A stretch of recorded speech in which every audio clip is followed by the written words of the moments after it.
The book of Mark. We're in chapter 5 today, and we're going to see that Jesus goes through 3 different healings in this chapter. So the book of Mark, chapter 5.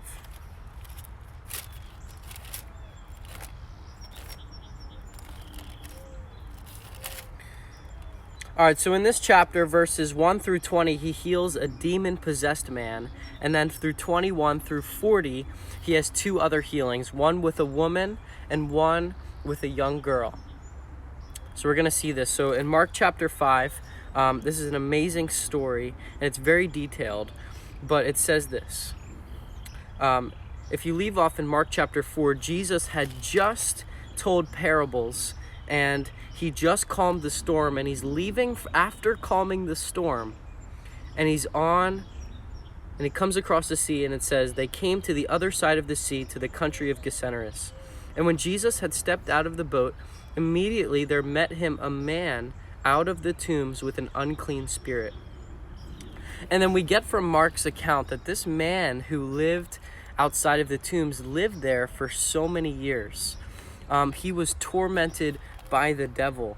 It says night and day he was among the tombs and on the mountains, and he was always crying out and cutting himself with stones. Okay, so this guy is just seriously oppressed by demons. And when he sees Jesus, he starts to cry out, "Son of God, do not torment us," because even the demons know that Jesus is the Son of God.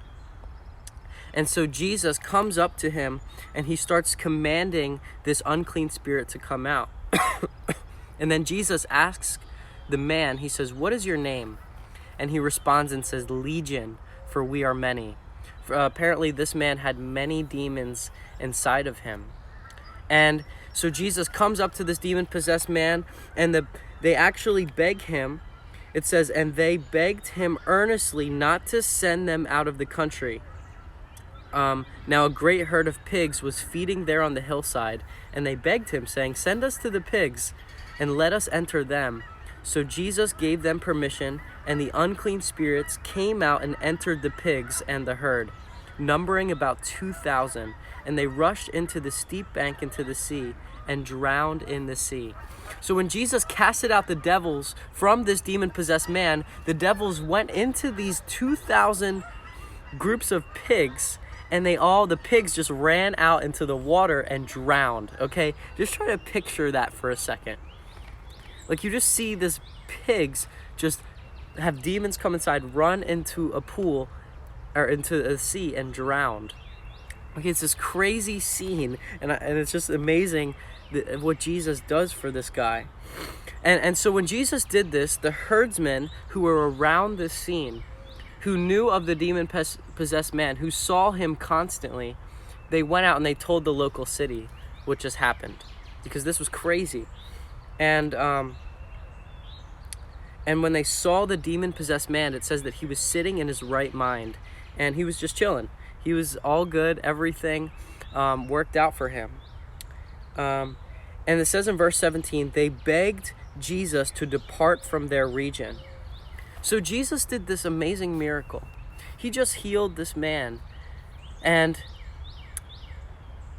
now everyone in the city is actually so afraid of Jesus because this man, who is the Son of God, did such a great miracle. They begged him to leave. They're like, "Jesus, get out of here. We don't want you here." But then this man who was healed, he actually wants to start being one of Jesus's disciples. He wants to start following Jesus. He was just delivered from the greatest death, from the greatest sickness, from the greatest torment ever, and now he has peace with God, and now he has shalom, which means peace. But Jesus did not permit him to come. And Jesus said, "Go home to your friends and tell them how much the Lord has done for you and how he has had mercy on you." And so the man went away and began to proclaim in Decapolis how much Jesus had did for him, and everyone marveled. So this man is healed. Jesus says, "You know what? Go back to your city and tell them about what Jesus has done for you." You see, and the takeaway from that is that when Jesus does amazing things for us, You see, sometimes we can look at that demon-possessed man and say like, wow, that is so crazy. I mean, he was like, had all these demons, right? And we can look down on him and say like, that's nuts, right? But then in Ephesians, it describes everyone as having the same exact level of darkness.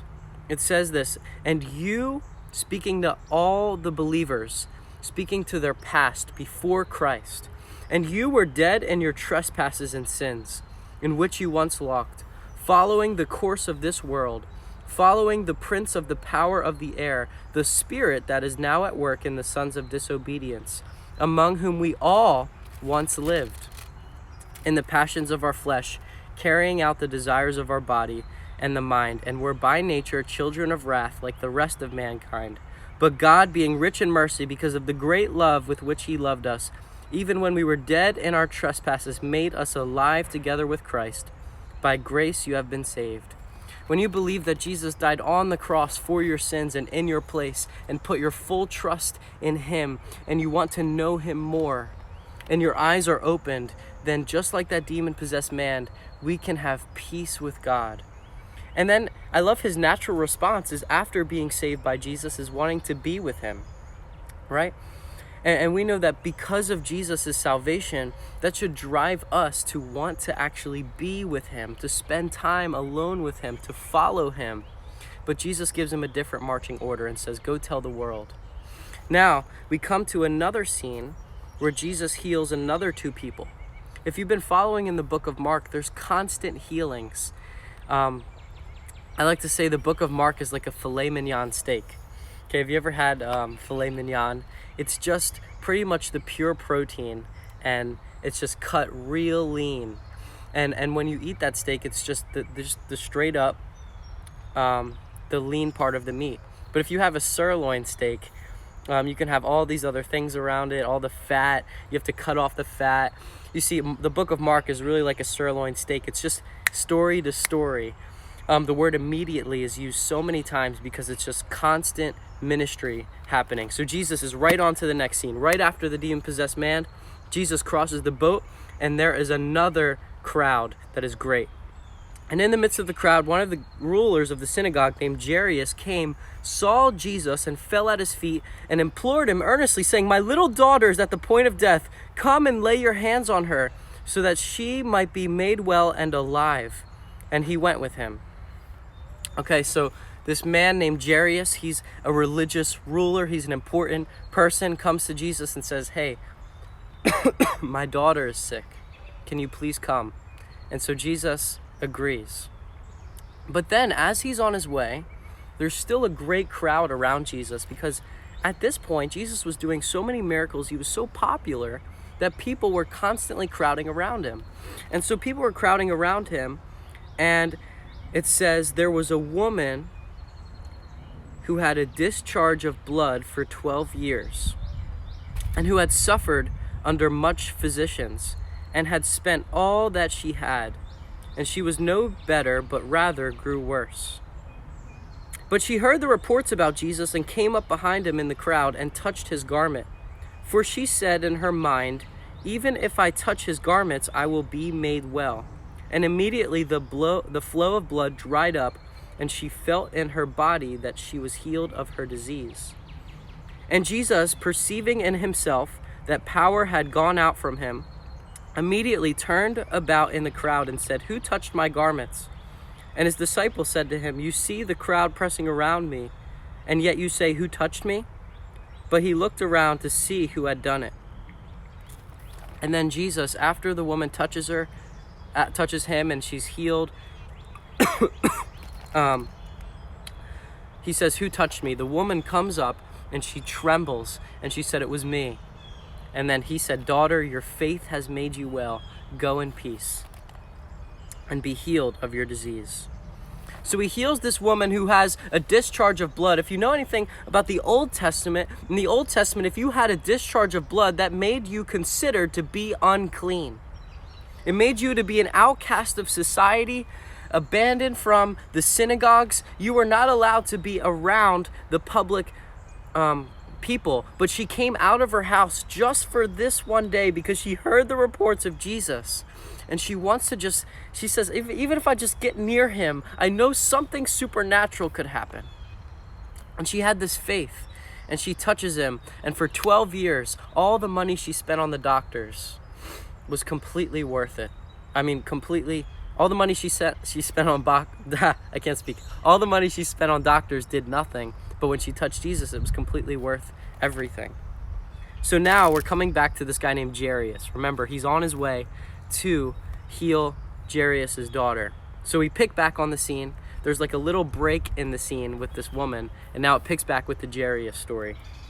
While he was still speaking, there came from the ruler's house some who said, "Your daughter is dead. Why trouble the teacher any further?" But overhearing what they said, Jesus said to the ruler, "Do not fear, only believe." And then so Jesus comes to the house, and he finds out that everyone there is weeping and mourning.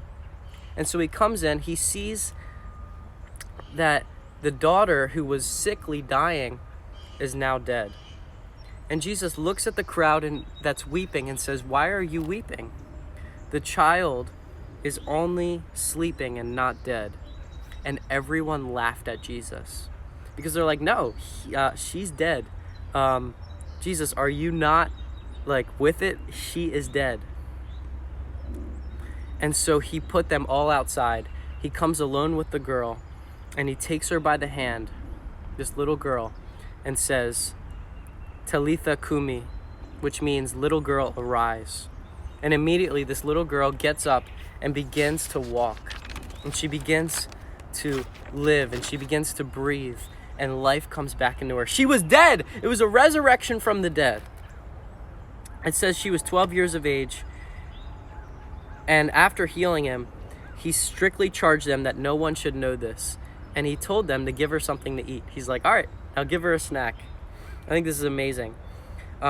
So in the book of Mark, we have 3 healings in chapter 5. But I think the point that's going to be taken away from this is this. That I like that ending of the first healing where Jesus says, "Go and tell everyone how much God has done for you." Okay? For us to go and tell the world about Jesus, which is the Great Commission in Matthew 28, when you realize what he's done for you, Jesus commands us to go. But he says to tell them how much Jesus has done for you. And the only way to realize how much Jesus has done for you is to be with him. And if you be with him and you spend time and you understand his love and you know his love more, then you're going to want to go out and tell others. You're going to want to proclaim the gospel to the nations. Jesus says, "If you love one another as I have loved you, a new commandment I give to you," in John 13:35. Love one another as I have loved you. So this demon-possessed man knows the Father's love, and that's how he's able to share with others. And so the question I have for us today is that do we think about how much God has done for us? Or do we reflect on the gospel in our lives and the actual changing power that it has? So that's Mark chapter 5. Thank you so much.